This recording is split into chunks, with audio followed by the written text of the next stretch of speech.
ভগৱান সন্তুষ্ট হৈ এই যাত্ৰা সুভাৱে পৰিচালনা কৰি আপোনাৰ আশীৰ্বাদ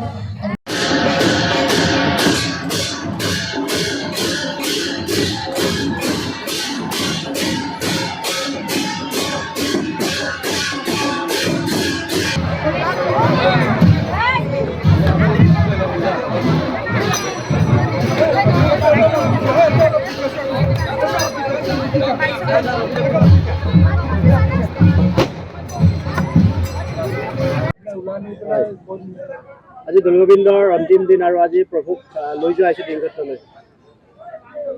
হয়, দৌলগোবিন্দক আজি দৌলগোবিন্দ মন্দিৰৰ পৰা ইয়াত লৈ যাব হ'ব দিনক্ষেত্ৰলৈ পৰিভ্ৰমণ কৰে। গোটেই উত্তৰ গুৱাহাটীখন পৰিভ্ৰমণ কৰাব। তাতে ধুনুচা আছে, ধুনুচাক তেওঁ বিয়া কৰাব।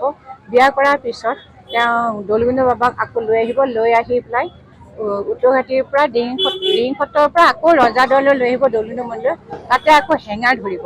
হেঙাৰ ধৰাৰ পিছত দৌলগোবিন্দ মন্দিৰ বাবাক আকৌ পৰিভ্ৰমণ কৰিব, গোটেই 7 পাক ঘূৰাই তেওঁক মানে আকৌ মণিকূটত উঠাবগৈ। আজি 5 দিনীয়া দৌলগোবিন্দ মহাপ্ৰভুৰ সৈতে থাকিলে আৰু আজিৰ দিনটো কেনেকুৱা লাগিছে? আজিৰ দিনটো খুবেই ভাল লাগিছে। আমাৰ খুবেই এফালে ভাল লাগিছে, এফালে দুখো লাগিছে। কাৰণ বছৰৰ অন্তিম দিন যেন লাগি গৈছে মানে আমাৰ খুব দুখ লাগিছে। কাৰণ আজিৰ পৰাতো আৰু নাই, কিন্তু যিকেইদিন থাকিলে 5 দিন থাকিলে আমাৰ খুবেই ভাল লাগিলে। আৰু অহা বছৰ কাম হ'ব।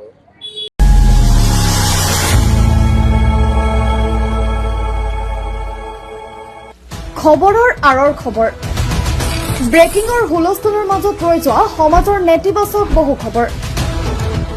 ৰাজনীতিৰ পৰা সমাজনীতিলৈ, খেল জগতৰ পৰা কৃষি খণ্ডলৈ, ছবি জগতৰ পৰা সাহিত্য চৰ্চালৈ, বৰাক ব্ৰহ্মপুত্ৰৰ লগতে উত্তৰ পূবৰ 7 ভনী সামৰি অসমৰ সংবাদ জগতত নতুন সংযোজন Assam north east news live 24/7।